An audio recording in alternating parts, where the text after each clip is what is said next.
guru semuanya. Terima kasih atas kehadirannya pada hari ini dalam acara diseminasi budaya positif pada Guru Penggerak modul 1.4. Saya CGP Angkatan 9. Pada hari ini saya akan menyampaikan tentang menyabarkan pemahaman dan penerapan pengalaman budaya positif. Tapi sebelumnya biar kita semangat terlebih dahulu, teman-teman saya minta untuk ikut biar tambah semangat ya. Tepuk semangat. Semangat. Yuk, tangan ke atas menggapai bintang, tangan ke samping burungnya terbang, tangan ke depan ikan berenang, tangan dilipat siap tangan dilipat siap belajar. Sebelum kita mulai kegiatan hari ini, kita berdoa dulu bersama-sama agar nanti kegiatan hari ini bisa berjalan dari awal hingga akhir dengan lancar. Berdoa mulai.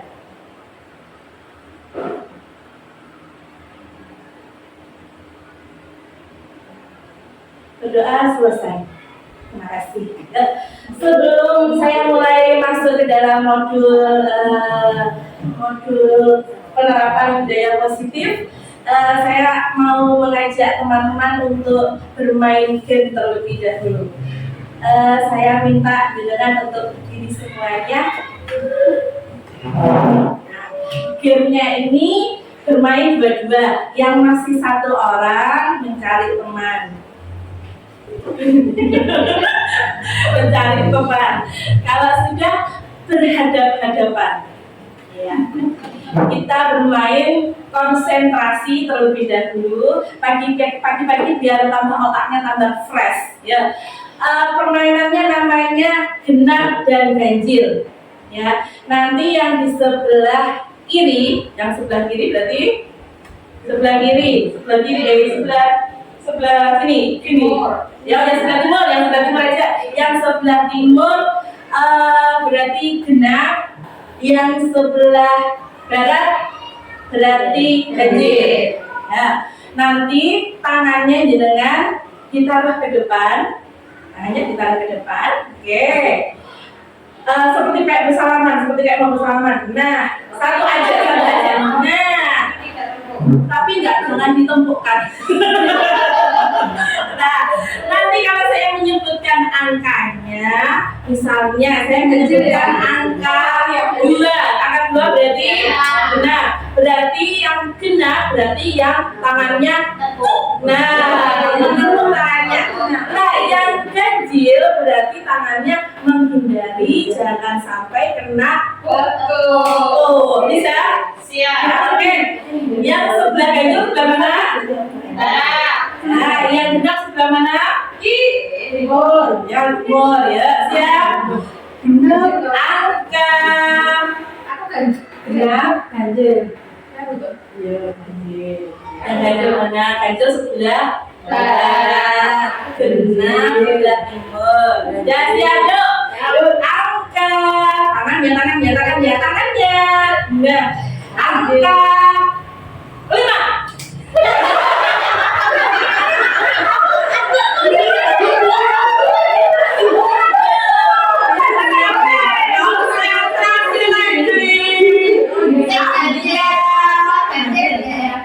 Siap. Angka 7.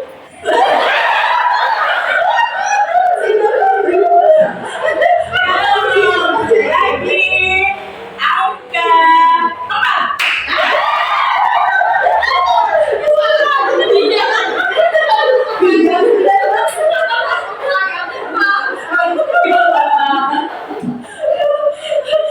Yang satu kali lagi angka 9.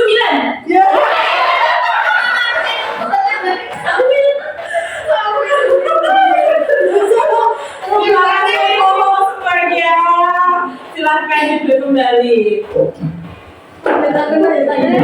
Bagaimana permainannya? Seru? Kalau seru, jadi tadi sudah kita belajar konsentrasi. Nah, sekarang saya mau mulai untuk menyampaikan diseminasi saya.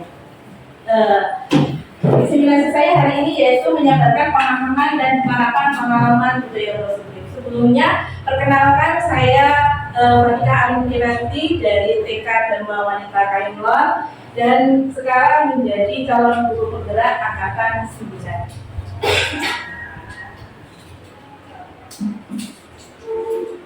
Nah, ini adalah konsep inti dari budaya positif. Yang pertama yaitu perubahan paradigma belajar, yang kedua disiplin positif, yang ketiga nilai-nilai kebajikan, yang keempat kebutuhan dasar manusia, yang kelima motivasi perilaku manusia, yang keenam posisi kontrol guru, yang ketujuh keyakinan kelas, yang kedelapan segitiga restitusi.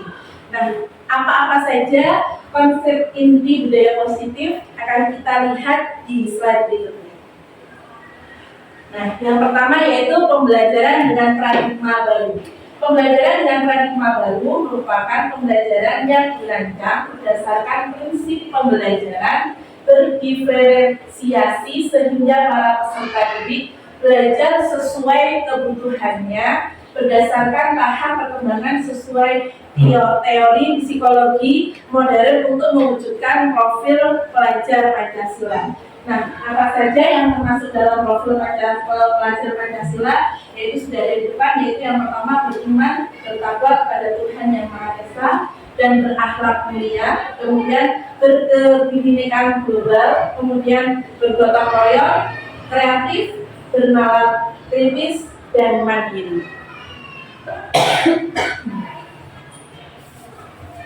Nah, sekarang mispersepsi tentang teori kontrol, yaitu guru mengontrol murid, penguatan positif, efektif, dan bermanfaat, kritikan dapat membuat orang merasa bersalah, dapat menguatkan karakter, kemudian orang dewasa memiliki hak untuk memaksa. Dan ini mengubah paradigma stimulus respon ke pendekatan teori kontrol. Nah, ini dilihat di sini ada stimulus respon lawan teori kontrol, pandangan tentang dunia. Yang pertama stimulus respon tentang dunia, yang satunya teori kontrol tentang dunia. Yang pertama realitas kebutuhan kita sama. Kalau tentang dunia realitas kita berbeda. Terus kemudian semua orang melihat hal yang sama. Kalau teori kontrol tentang dunia, setiap orang memiliki gambaran yang berbeda. Terus kemudian kita mencoba mengubah orang agar berpandangan sama dengan kita. Kalau teori kontrol tentang dunia, kita berusaha memahami pandangan orang lain tentang dunia. Kemudian respon tentang dunia, perilaku buruk dilihat sebagai suatu kesalahan. Kalau di teori kontrol, semua perilaku memiliki tujuan. Kemudian orang lain bisa mengontrol saya. Kalau di tentang dunia, hanya Anda yang bisa mengontrol diri Anda. Terus kemudian saya bisa mengontrol orang lain. Kalau di tentang dunia, Anda tidak bisa mengontrol orang lain. Terus kemudian respon tentang dunia, pemaksaan ada pada saat kita belajar. Kalau di teori kontrol tentang dunia, kolaborasi dan konsensus menciptakan pilihan-pilihan baru. Dan yang terakhir, model berpikir menang atau kalah. Kalau di teori kontrol tentang dunia, model berpikir menang-menang.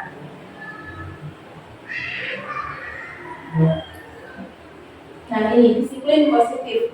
Makna kata disiplin. Kata disiplin juga sering dihubungkan dengan hukuman, padahal itu sungguh berbeda. Karena belajar tentang disiplin positif tidak harus dengan memberikan hukuman. Justru itu adalah salah satu alternatif dan kalau perlu tidak digunakan sama sekali. Jadi hukuman, kata disiplin itu sebenarnya kalau dulu itu sering digunakan, sering dianggap sebagai hukuman, padahal sebenarnya itu tidak perlu untuk digunakan. Dalam budaya kita, makna kata disiplin dimaknai menjadi sesuatu yang dilakukan seseorang pada orang lain untuk mendapatkan kepatuhan. Kita cenderung menghubungkan kata disiplin dengan ketidaknyamanan. Jadi seringkali karena kita mau mendisiplinkan anak-anak, terus akhirnya kita memberikan hukuman kepada anak-anak. Padahal seharusnya itu tidak boleh, tidak boleh digunakan pada budaya positif. Nah, terus kemudian disiplin positif merupakan salah satu cara penerapan disiplin yang bertujuan untuk menumbuhkan kesadaran peserta, memberdayakan peserta didik tanpa imbalan, penghargaan, ancaman atau hukuman. Nah, bedanya disiplin sama disiplin positif. Kalau disiplin positif itu kita tetap memberikan disiplin kepada anak-anak, tapi disiplinnya melalui positif. Misalnya, kalau kita mau anak-anak kita menjadi anak-anak yang tertib, tepat waktu, kalau berangkat sekolah tidak terlambat, jadi kita juga harus memberikan contoh kepada anak-anak. Contohnya dimulai dari diri kita sendiri. Misalnya, kalau anak-anak tidak ingin anak-anak terlambat, berarti kita harus mulai dari diri, jangan sampai kita terlambat. Nah, seperti itu. Jadi kita memberikan memberikan contoh-contoh, jadi anak-anak melihat kita, oh dulu juga datanya tidak terlambat, berarti saya juga datanya tidak boleh terlambat. Kayak gitu. Nah, sebagai pendidik, tujuan kita adalah menciptakan peserta didik yang memiliki disiplin diri sehingga mereka berperilaku mengacu kepada nilai-nilai kebajikan universal dan memiliki motivasi spesifik dalam perubahan perilaku ke arah yang lebih baik. Nah, ini sebagai pendidik tujuan kita disiplin positif itu adalah untuk untuk mengacu pada nilai-nilai kebajikan yang universal dan memiliki motivasi dan perubahan perilaku ke arah yang lebih baik. Nah, sekarang nilai-nilai kebajikan. Nilai-nilai kebajikan adalah nilai yang disepakati bersama, lepas dari suku bangsa, agama, bahasa maupun latar belakangnya. Yang pertama yaitu profil belajar Pancasila. Tadi sudah saya sempat bacakan di awal, yaitu beriman dan bertakwa pada Tuhan Yang Maha Esa, kemudian berakhlak mulia, berkebinekaan, global, gotong royong, mandiri, kreatif, dan bernalar kritis. Yang kedua yaitu Primary Years Program, yaitu sikap murid yang toleransi, rasa hormat, integritas, mandiri, menghargai, antusias, empati, keingintahuan, kreativitas, kerjasama, percaya diri, dan komitmen. Yang ketiga yaitu keterampilan hidup atau life skill, yaitu keterampilan hidup dapat dipercaya, lulus hati, pendengar yang aktif, tidak merendahkan orang lain, memberikan yang terbaik dari diri.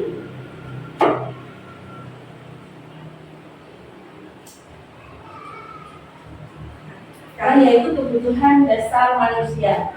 Kebutuhan dasar manusia adalah segala sesuatu yang kita lakukan untuk mendapatkan apa yang kita inginkan. Seluruh tindakan yang kita lakukan memiliki tujuan tertentu, dan semua usaha terbaik yang kita lakukan adalah dalam rangka agar kebutuhan dasar kita terpenuhi dengan baik.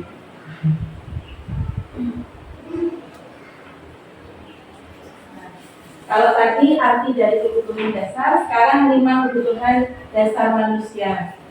Yang pertama, kebutuhan yang untuk bertahan hidup, yaitu survival, itu termasuk dalam kesehatan, terus rumah dan makanan. Terus kemudian kasih sayang dan rasa diterima, yaitu rasa diterima ditujukan berbagi kerjasama menjadi bagian dalam kelompok. Terus penguasaan, yaitu harga diri, keinginan untuk dianggap memimpin, berprestasi, diakui, dan didengar. Kemudian kebebasan, yaitu mandiri, memiliki pilihan untuk hal baru, mampu mengendalikan arah dirinya. Kemudian yang terakhir, kesenangan, yaitu bermain, humor, antusiasme, penguasaan, kebebasan.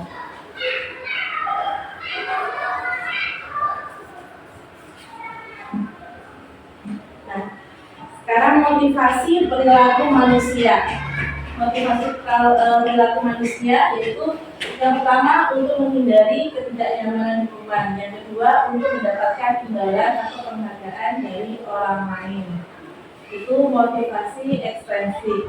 Kemudian ada motivasi intrinsik, yaitu untuk menjadikan orang yang mereka inginkan dan menghargai diri sendiri dan nilai-nilai yang mereka percaya.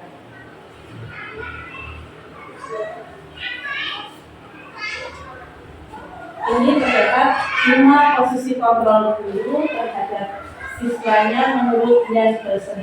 Yang pertama yaitu pemburu, yang kedua membuat orang merasa bersalah, yang ketiga teman, yang keempat monitor atau pemantau, yang kelima manajer.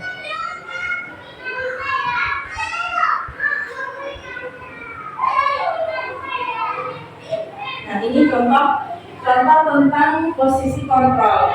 Ini ada kasusnya. Kasusnya peserta didik tidak memakai seragam lengkap dengan atribut. Kalau kita sebagai posisi kontrol, kita sebagai penghukum, yaitu kata-katanya biasanya berdiri di samping tiang bendera dengan menghadap teman-temannya. Nah, itu posisi kontrol kita sebagai penghukum. Jadi kita menghukum anak-anak. Nah, kemudian ada lagi yaitu pembuat merasa bersalah. Biasanya kata-katanya seperti sudah sering diingatkan, kalau hari Senin harus memakai pakaian lengkap, kenapa kamu selalu lupa? Nah, itu contoh dari kata-kata posisi kontrol kita sebagai pembuat merasa bersalah. Kalau tadi menghukum itu, kita menjadi seorang yang menghukum anak-anak. Kalau posisi kontrol kita membuat merasa bersalah, jadi kita seakan-akan anak itu merasa bersalah dengan kita.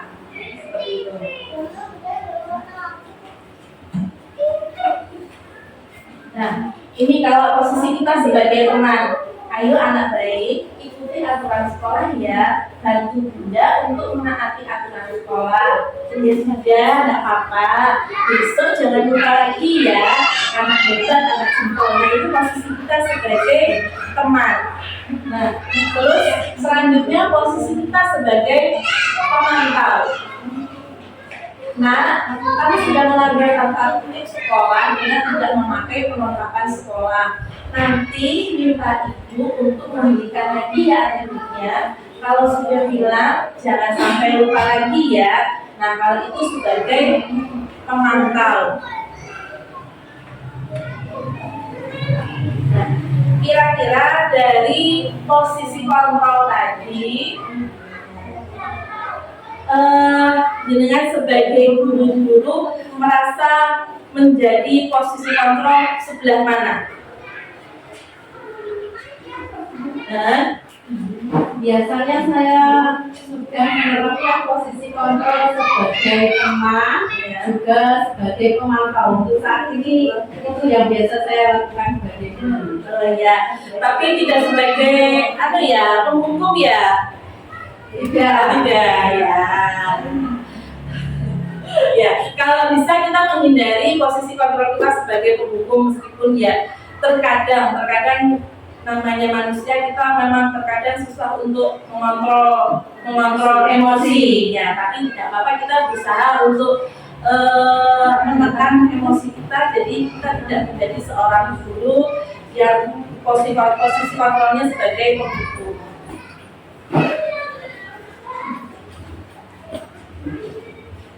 Nah, sekarang saya mau menunjukkan video tentang 5 posisi kontrol. Kita lihat bersama-sama.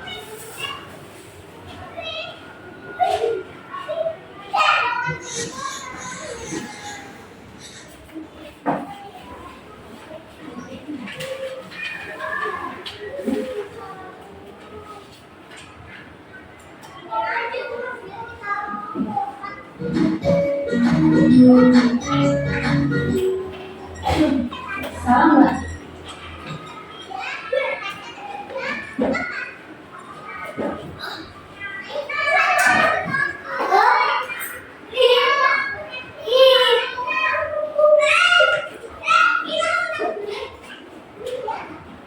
Agar ibu dan bapak guru hebat dalam penerapan disiplin positif.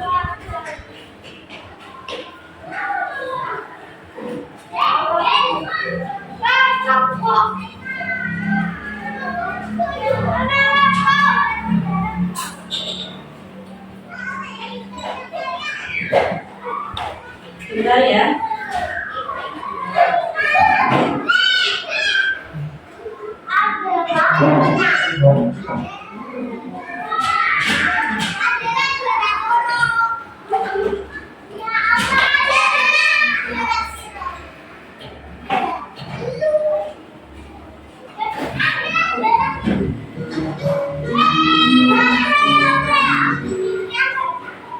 Salam bahagia Ibu dan Bapak Guru Hebat. Dalam penerapan disiplin positif restitusi, salah satu program yang digunakan adalah 5 posisi kontrol. 5 posisi kontrol dalam restitusi adalah proses perjalanan sekolah.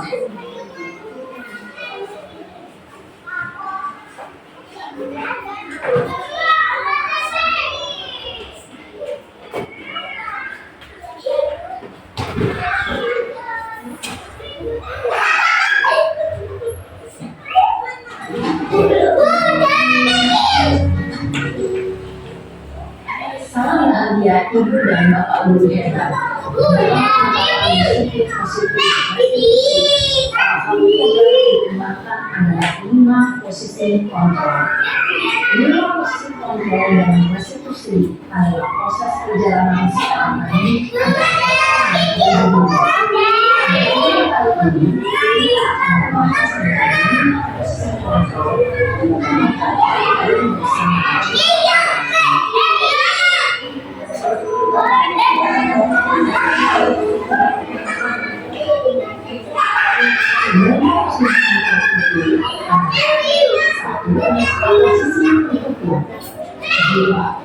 Posisi pembiak bahasa bersama. 3. Posisi tenang. 4. Posisi memantau atau mengontrol. Dan 5. Posisi manajer.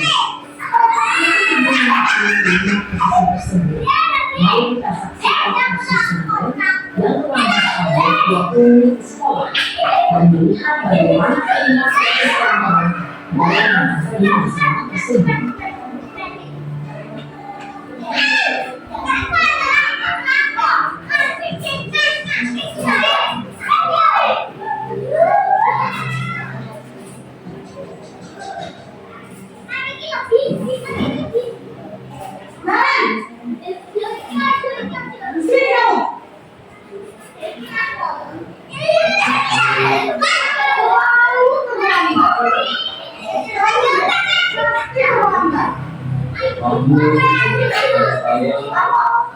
Apa coba? Apa sih kamu tidak terlambat? Malas sekali ya kamu jadi anak.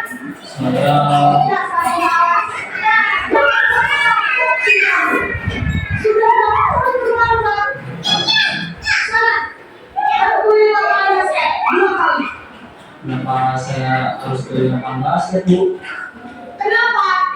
Kamu melawan ibu. Berani-beraninya jawab. Sudah terlambat, masih berani jawab pula. Sekarang, keliling lapangan basket 5 kali sekalian. Biar kapok.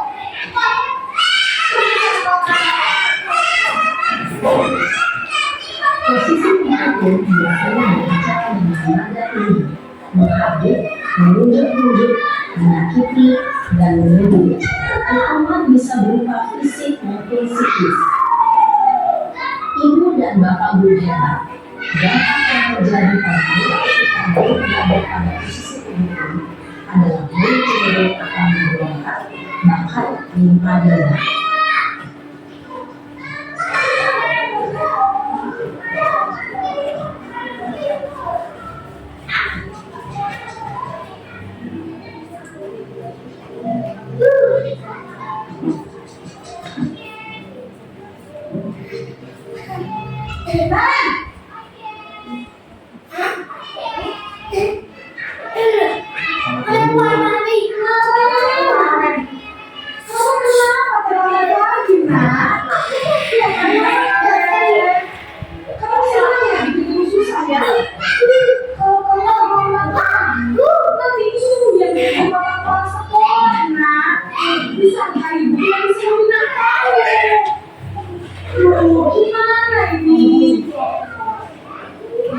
Maaf Bu. Aduh, Gusti Naren. Kamu suka ya kalau ibu tuh mengevaluasi orang? Terus, sekarang ibu harus tulis apa yang ibu absen? Ini kamu sudah sering terlambat loh. Ibu harus apa coba? Maaf Bu. Maaf sekali. Ya sudah, lain kali jangan bikin ibu susah lagi ya nak ya. Ibu tidak akan kuat lagi kalau kamu begini terus. Bisa jantungan kalau ibu tegur bapak kepala sekolah. Sekarang cepat kelas. Maaf ya Bu. Maaf sekali. Posisi membuat rasa bersalah berbicara dengan nada cenderung lembut, namun kata-kata yang diutarakan membuat Nuri merasa menjadi orang yang gagal, memandang buruk dirinya sendiri, merasa tidak berharga dan tidak sanggup membahagiakan orang lain. Ketika dia mengambil posisi membuat rasa bersalah, Nuri akan menganggap dirinya yang bersalah dan ia akan melihat kondisi negatif tersebut dalam dirinya.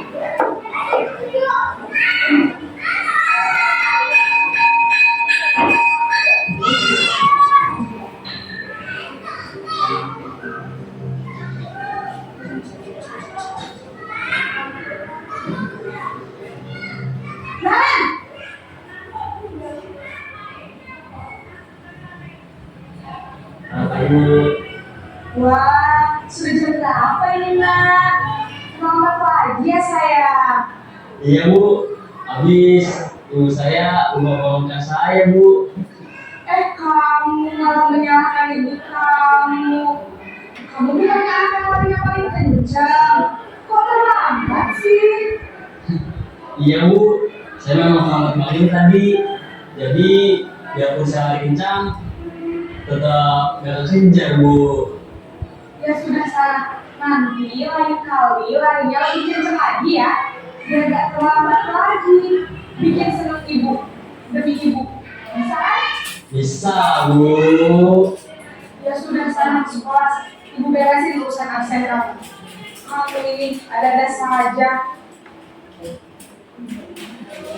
Dalam posisi teman, guru berbicara dengan nada suara ramah, akrab, cenderung bersenggah guru untuk menjaga suasana tetap santai. Murid akan merasa senang, aman, dan akrab dengan guru. Identitas yang tercipta adalah identitas sukses atau berhasil.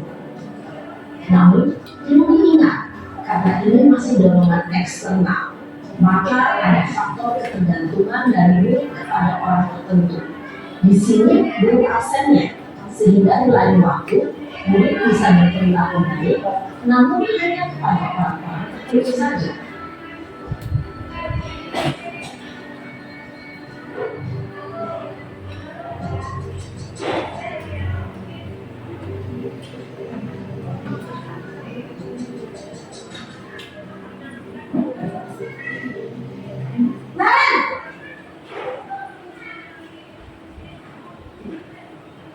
Selamat pagi Bu.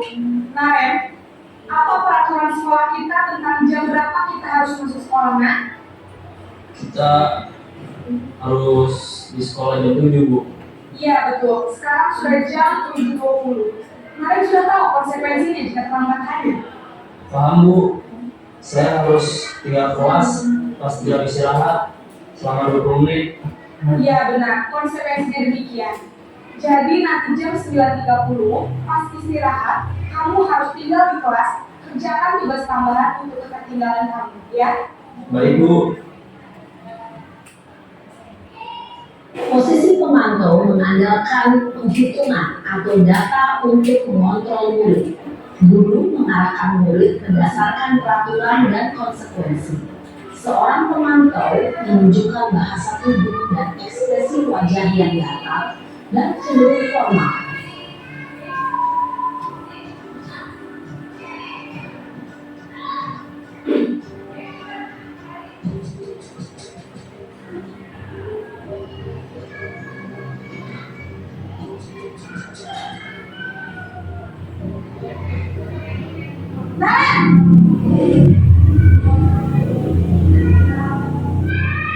Selamat pagi Bu. Selamat pagi, Nak. Maaf Bu, saya terlambat. Iya, sekolah masuknya jam 7, sekarang sudah jam 7.20. Jadi sekarang bagaimana ini kalian? Maaf Bu, saya lupa soal saya semalam. Baiklah, menurut kamu, kira-kira sekolah yang mana yang perlu kamu tingkatkan? Menghargai diri sendiri dan orang lain mungkin ya Bu. Setuju. Jadi, apakah kalian meyakini prinsip saling menghormati tersebut? Iya Bu, saya meyakininya. Apakah kalian bersedia memperbaiki masalah keterlambatan ini? Bersedia Bu. Bagaimana kamu akan memperbaiki masalah keterlambatan ini? Saya akan coba untuk tidak lupa menyetel alarm saya Bu. Baik, kalau kalian lupa menyetel alarm di rumah, ada orang yang kira-kira bisa bantu mengingatkan tidak? Ada Bu, kakak saya, Kak Emma. Ada lagi selain Kak Emma? Selain Kak Emma, ada ibu saya. Baik, jadi yang mengingatkan kalian adalah Kak Emma dan ibu kalian. Kira-kira akan mulai saya alarm kapan kalian? Setelah pulang sekolah, akan segera saya lakukan. Baik, jadi Naren akan setel alarm untuk bangun besok pagi dan akan diingatkan oleh kakak dan ibunda Naren ya. Ada lagi yang mungkin perlu dilakukan Naren agar tidak terlambat bangun lagi. Tidak ada Bu. Baik Naren, terima kasih untuk kerjasama kamu. Sekarang kamu perlu kembali ke kelas untuk belajar. Baik Bu, terima kasih. Posisi manajer adalah posisi kontrol yang disarankan untuk membimbing murid memiliki sikap disiplin yang positif, yaitu murid yang mandiri, bertanggung jawab, dan dapat memecahkan masalah. Tujuan dari posisi ini adalah agar murid dapat berefleksi atas tindakannya. Guru akan dengan tulus memberikan pertanyaan-pertanyaan bermakna, sehingga membuat murid dapat belajar dari kesalahannya dan mencari sebuah solusi untuk menyelesaikannya. Ibu dan Bapak guru hebat, setelah mengamati adegan kelima posisi kontrol tadi, kira-kira posisi mana yang paling ideal? Posisi mana yang dapat menunjang motivasi intrinsik murid? Ya, tentu posisi manajer. Posisi ini memang posisi ideal yang ingin dituju setiap pendidik. Pada posisi inilah, guru dapat menerapkan disiplin positif yang berpihak pada murid, yang memerdekakan murid. Perjalanan seorang pendidik tentunya tidak mudah untuk sampai pada posisi seorang manajer. Namun, tujuan kita pasti, yaitu menciptakan murid-murid yang mandiri, merdeka, dan bertanggung jawab. Semoga penggambaran 5 posisi kontrol yang telah diperlihatkan ini dapat menjadi ajang refleksi bagi kita semua, agar dapat terus mengasah dan menerapkan disiplin positif yang memerdekakan murid. Mari terus berlatih dan bersemangat. Selamat menerapkannya. Salam dan bahagia, Ibu dan Bapak guru hebat.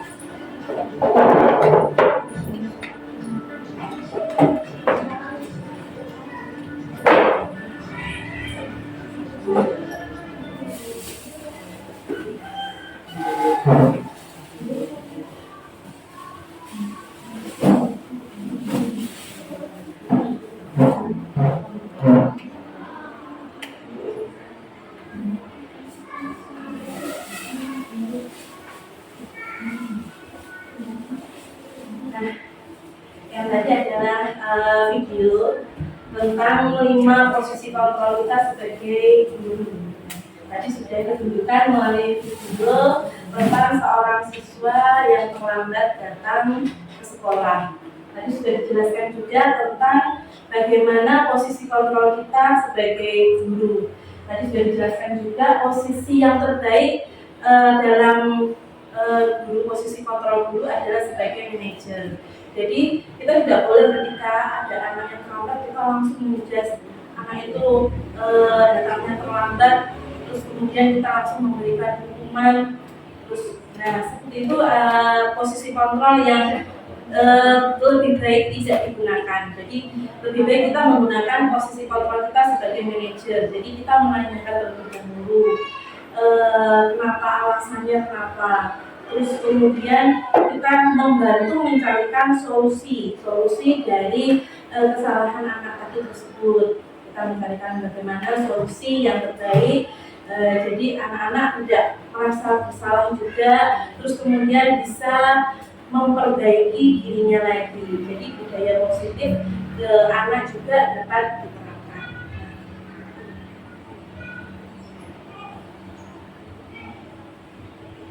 Posisi kontrol apakah aku? Saya kecewa sekali sama kamu. Kamu tidak pernah benar melakukannya. Apa rencanamu untuk menyelesaikan masalah ini? Ayolah lakukan demi ketertiban sekolah. Nah, ini adalah contoh-contoh posisi kontrol. Nah, seperti ayolah lakukan demi ketertiban sekolah, itu posisi kontrol kita sebagai apa?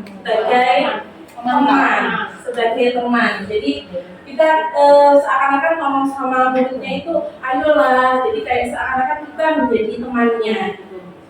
Kemudian apa rencanamu untuk menyelesaikan masalah ini? Kira-kira ini posisi kontrol kita sebagai apa? Apa rencanamu untuk menyelesaikan masalah ini? Manajer. Iya. Jadi kita menanyakan ke anak-anak. Jadi rencanamu bagaimana? Nah, kemudian kalau anak-anak masih bingung, kita bisa membantu mencarikan solusi. Terus kemudian kamu tidak pernah benar melakukannya. Kalau itu kira-kira posisi kontrolnya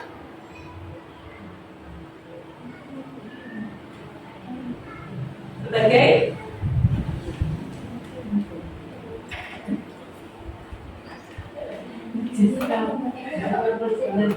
ya, itu juga bisa menghubung. Saya kecewa sekali sama kamu, itu juga bisa masuk ke mendukung, bisa juga merasa bersalah. Jadi merasa bersalah. Jadi anak-anak merasa bersalah dengan kata-kata ini.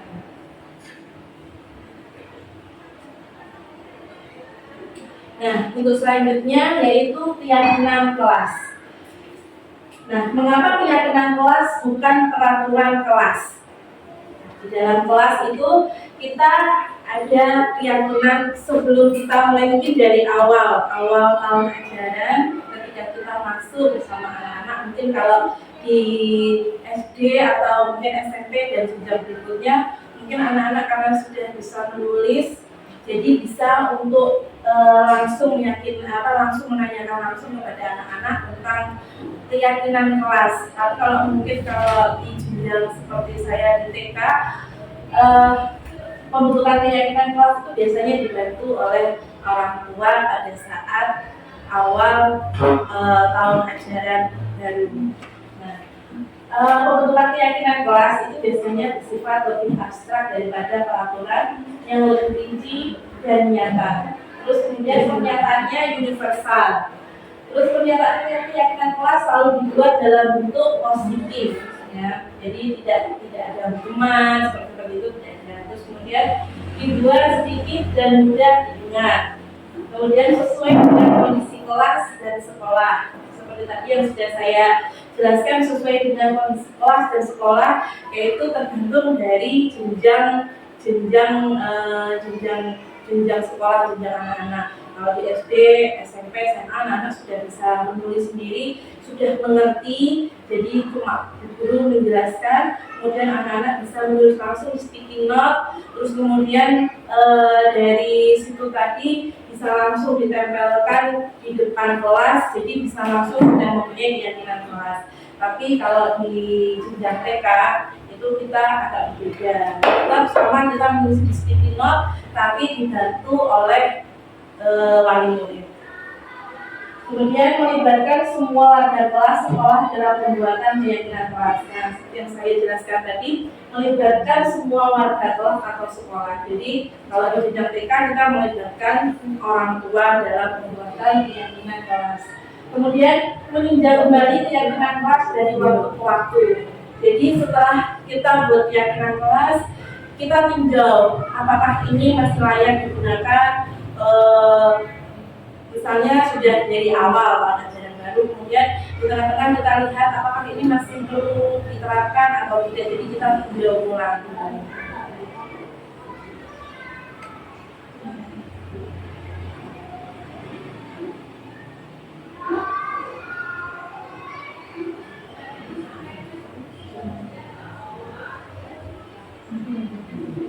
Nah, yang selanjutnya yaitu segitiga restitusi. Nah, segitiga restitusi yaitu proses dialog menciptakan posisi bagi siswa untuk memperbaiki kesalahan mereka, sehingga mereka bisa kembali pada kelompoknya dengan karakter yang lebih kuat.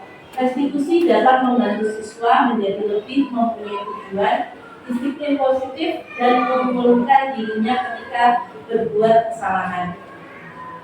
Jadi nanti ada contohnya juga.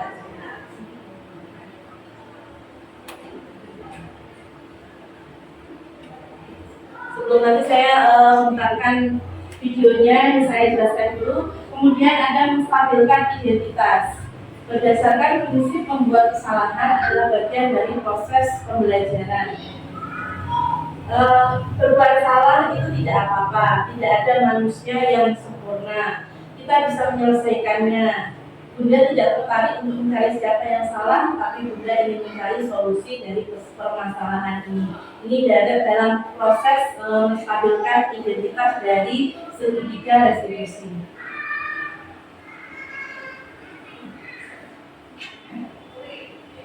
Nah, selanjutnya yaitu validasi tindakan. Validasi tindakan berdasarkan prinsip setiap perilaku berupaya memenuhi suatu kebutuhan tertentu. Misalnya, kamu pasti punya alasan mengapa melakukan hal itu, padahal kamu bisa melakukan yang lebih buruk dari ini ya. Terus kemudian kamu patut bangga karena telah melindungi sesuatu yang penting buatmu. Kamu melakukannya karena mempertahankan sesuatu yang penting bagimu. Ini validasi tindakan. Terus kemudian menanyakan keyakinan. Nah, menanyakan keyakinan. Tadi sudah di awal tadi saya sudah menjelaskan tentang keyakinan kelas. Nah, biasanya itu keyakinan kelas kita setelah membuat keyakinan kelas, kita juga harus menyampaikannya kepada murid kita.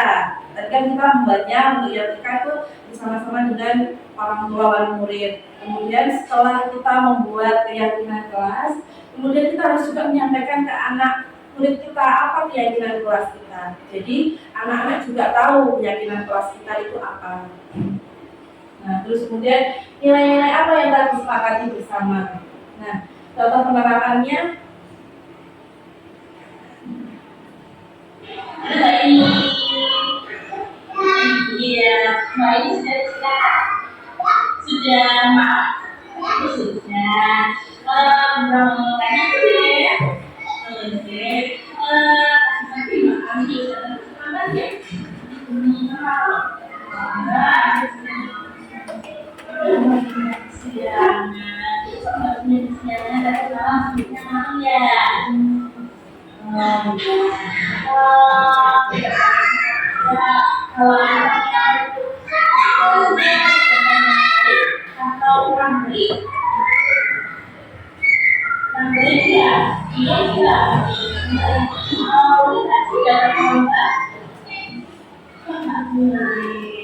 Tapi Mbak Aini pinter, kendalanya terlambat,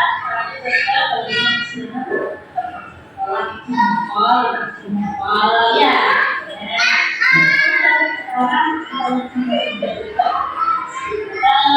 Keyakinan apa? Harus apa? Pinter, disiplin, terus yang terakhir, jujur, ya juga bagus. Manfaat sama guru dari coba hingga besok tidak lagi besok tidak boleh tidurnya malam biasa dan bisa pagi situ besok mereka dalam tidak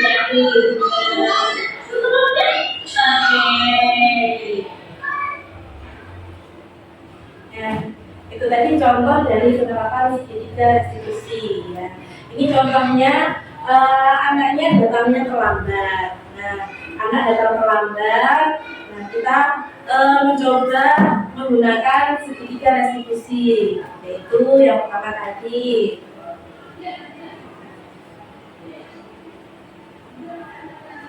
Nah, dari menstabilkan identitas guru. Nah, terus kemudian setelah kita menstabilkan identitas, kemudian kita memvalidasi tindakannya, tapi tindakannya yang dilakukan itu benar atau tidak. Nah, setelah kita memvalidasi tindakan, kemudian kita menanyakan keyakinan kelas kita apa, boleh atau tidak datang terlambat. Nah, seperti itu. Kemudian setelah menanyakannya, kita tanyakan nilai-nilai apa yang disepakati. Terus kemudian setelah itu kita mencarikan solusi untuk anak-anak. Jadi supaya anak-anak supaya kamu tidak datang terlambat, bagaimana caranya? Nah, seperti itu. Jadi anak-anak tidak merasa ketika datang terlambat, kok datangnya terlambat sih?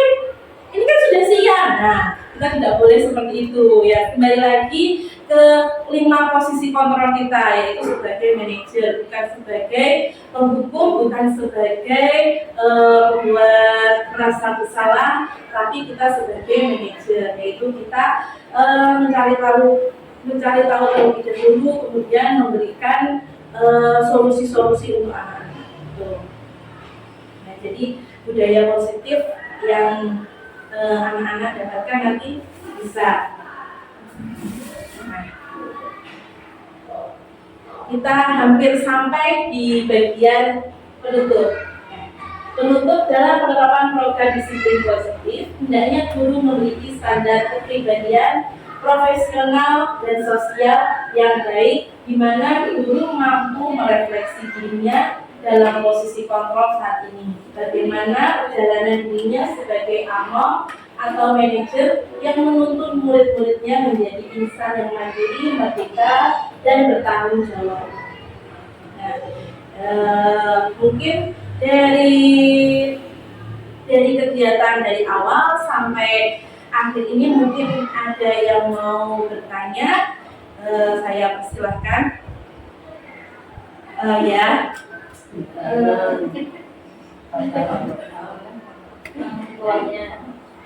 Bagaimanakah cara mendisiplinkan siswa tanpa sebuah hukuman? Bagaimana cara mendisiplinkan siswa tanpa sebuah hukuman? Jadi tadi sudah saya jelaskan tentang 5 posisi kontrol kita sebagai guru. Nah, pemberi hukuman itu lebih baik kita hindari ya untuk anak-anak. Bagaimanakah caranya agar mendisiplinkan anak-anak tanpa memberi hukuman? Kita bisa mulai dari diri kita sendiri dulu, yaitu kita harus bisa menjadikan contoh untuk anak-anak. Ya, jadi mulai dari diri kita terlebih dahulu. Bagaimana kita bisa memberikan contoh, terus kemudian bagaimana kita menjadi panutan untuk anak-anak. Kalau kita tidak ingin anak-anak berkata kasar atau dengan berteriak, jadi kita harus memberikan contoh juga berkata-kata jangan sambil berteriak atau menggunakan nada yang tinggi. Terus kemudian kalau kita tidak ingin anak-anak datang terlambat, ya berarti kita harus berangkat lebih pagi, jangan datang terlambat juga. Nanti anak-anak kalau misalnya anak-anak melihat guru aja datangnya mesti terlambat, ya berarti aku juga nggak apa-apa. Nah, seperti itu. Jadi kita harus memberikan contoh kepada anak-anak. Mungkin ada yang mau bertanya lagi? Ada. Ya. Untuk contohnya yang di video tadi kan keyakinan kelasnya datanya terlambat. Seandainya keyakinan kelas, biasanya anak-anak kalau di dalam kelas itu kurang mandiri, itu bisa yang diambilnya dari mandiri. Yang diambil dari mandiri misalnya bisa kan kesepakatan kita di awal kan kita sudah membuat bersama-sama dengan ibu wali murid.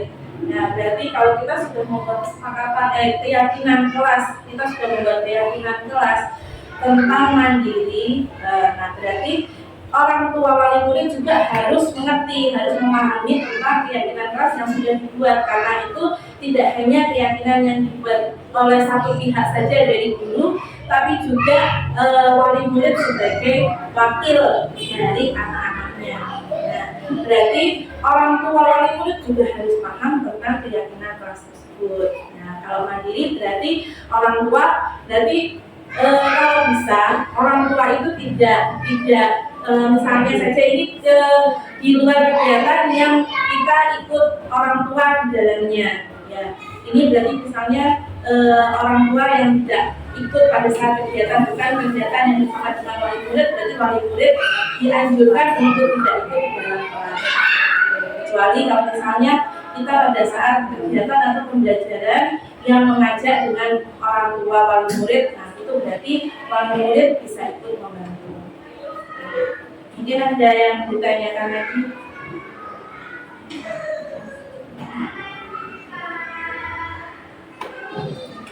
Mungkin ada teman-teman mau bertanya lagi?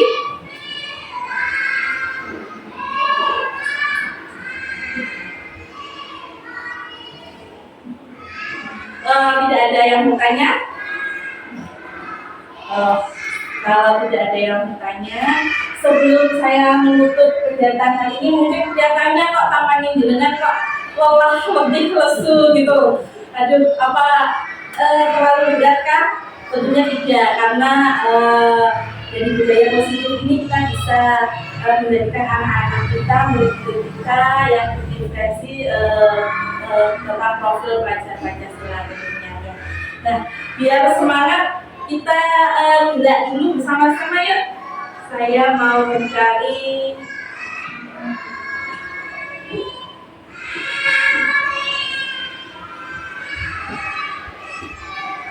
yuk ibu-ibu, kita berdiri dulu biar badannya tidak kaku. Kita bergerak bersama-sama.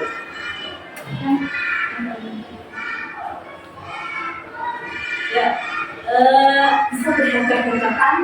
Ya, bisa sambil lihat di depan, tapi ya dilihat geraknya di depan. Ini namanya gerakan.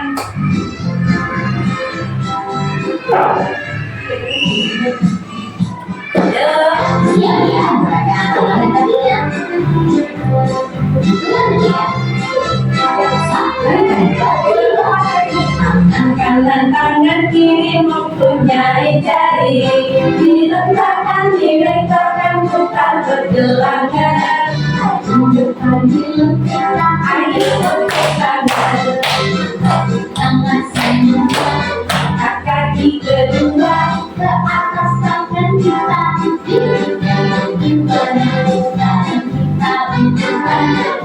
Jiwa berdiri dengan tegak, balik kanan serentak, balik kanan serentak. Kanan kiri tempat gerakan, samping kanan samping kiri putar ke belakang. Hadap kanan hadap kiri lalu putar badan. Tangan semua, kaki kedua ke atas tangan kita. Badan kita berputar, jiwa teman berdiri bergerak. Serentak, serentak,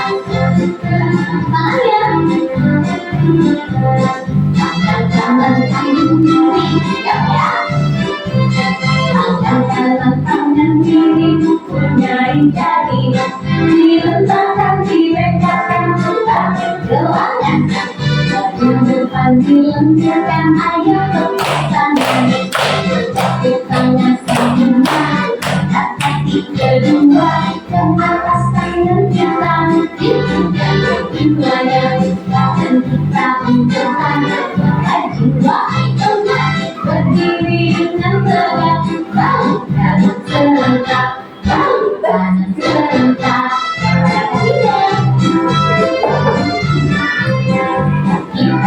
Kaki kiri di tempat gerakan, kaki kanan kiri kanan belakang.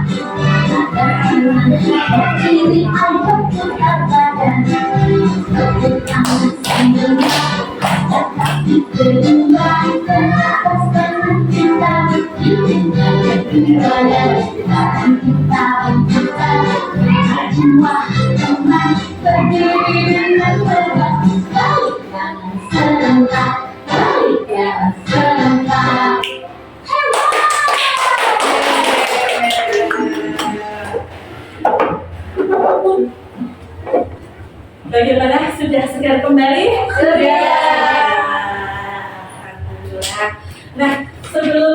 saya menutup kegiatan diseminasi saya tentang budaya positif, mungkin dari teman-teman ada yang mau merefleksi tentang kegiatan hari ini.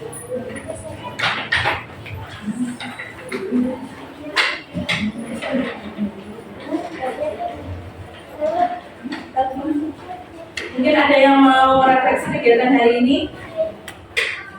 Oh ya. Terima kasih atas waktunya untuk kegiatan hari ini yang saya dapat pelajari ilmu yang baru untuk saya, yaitu tentang 5 posisi kontrol seorang guru, di antaranya sebagai pemantau, sebagai teman, sebagai merasa bersalah, sebagai penghukum, dan sebagai manajer. Selain itu juga saya mempelajari tentang segitiga restitusi untuk penyelesaian masalah kasus pada murid. Seperti itu. Terima kasih. Alhamdulillah. Berarti terima kasih Bu Robiatul Adawiyah sudah memberikan refleksi. Nah, sebelum saya menutup kegiatan hari ini, mungkin saya mau bertanya dulu ke teman-teman. Apakah teman-teman sini senang atau tidak untuk mengikuti kegiatan diseminasi hari ini? Coba kalau senang, coba saya mau untuk semangat dulu sebelum nanti kita mengakhiri kegiatan hari ini. Bapak semangat? Semangat!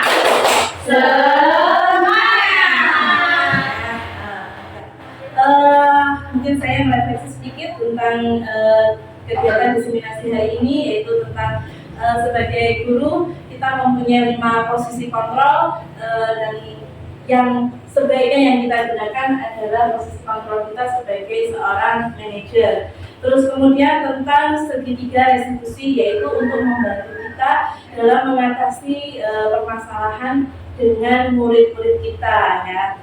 Tadi sudah saya jelaskan juga tentang bagaimana caranya untuk segitiga restitusi. Terus kemudian penerapan disiplin positif, yaitu kalau bisa kita gunakan untuk di sekolah dengan anak-anak, karena nanti bisa untuk membantu anak-anak dalam menjadi profil pelajar Pancasila. Nah, mungkin itu dari saya. Mungkin itu dari saya, mungkin ada kurang lebihnya, saya mohon maaf yang sebesar-besarnya. Mungkin apabila kita ada waktu luang lagi, nanti bisa kita bertemu lagi dalam keadaan yang lebih baik. Mungkin juga teman-teman semuanya, mungkin juga teman-teman semuanya yang belum mendaftar atau bergabung bersama kami dalam keluarga guru penggerak, mungkin bisa juga ikut mendaftarkan. Jadi kita bisa mendapatkan berbagai macam ilmu, ya, karena ternyata di dalam guru penggerak itu kita bisa mendapatkan berbagai macam ilmu yang sangat berguna untuk anak-anak tentunya, dan juga sebagai guru, ya, yang pasti sebagai guru. Jadi kita bisa mengerti. Jadi dari guru penggerak ini kita bisa mengerti tentang posisi kontrol kita sebagai guru itu sebagaimana. Dulu sebelum ikut guru penggerak, posisi kontrol saya masih sebagai teman. Terus kemudian kadang itu memberikan rasa bersalah kepada anak-anak. Jadi ternyata setelah saya mempelajari modul ini, jadi saya mengerti, oh ternyata saya itu salah. Selama ini saya salah. Dan saya berusaha untuk memperbaiki diri saya untuk menjadi lebih baik. Dan saya harap teman-teman juga melalui modul ini, melalui acara hari ini, teman-teman juga bisa memperbaiki diri, menjadikan guru yang lebih baik lagi, jadi tidak mengulang kesalahan-kesalahan. Terima kasih. Cukup dari saya. Wassalamualaikum warahmatullahi wabarakatuh. Waalaikumsalam warahmatullahi wabarakatuh.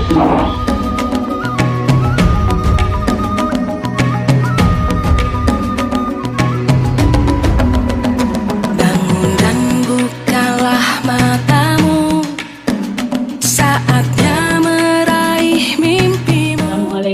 warahmatullahi wabarakatuh. Saya sebagai Kepala Sekolah TK Dharma Winta Kainlor. Dan saya sangat bersyukur sekali Bu Arum mau mengikuti kegiatan kalau guru penggerak di TK Dharma Winta Kainlor. Dengan harapan mudah-mudahan dengan kegiatan diseminasi pada teman-teman maupun lembaga dapat menjadi inspiratif bagi lembaga maupun teman-teman di TK Dharma Winta Kainlor. Assalamualaikum warahmatullahi wabarakatuh. Assalamualaikum warahmatullahi wabarakatuh. Saya Putri Sirahayu, rekan dari Bu Arum. Menurut saya, pemaparan yang disampaikan oleh Bu Arum sangat baik sekali untuk diterapkan di lembaga kami, terutama mengenai disiplin positif untuk peserta didik di lembaga kami, karena masih ada beberapa peserta didik yang masih kurang untuk menerapkan sikap disiplinnya, yaitu sering datang terlambat ke sekolah. Semoga dengan kegiatan diseminasi yang disampaikan oleh Bu Arum dapat diterapkan pada lembaga kami untuk menjadikan peserta didik kami yang berkarakter dan berprofil pelajar Pancasila. Berjuang dan harus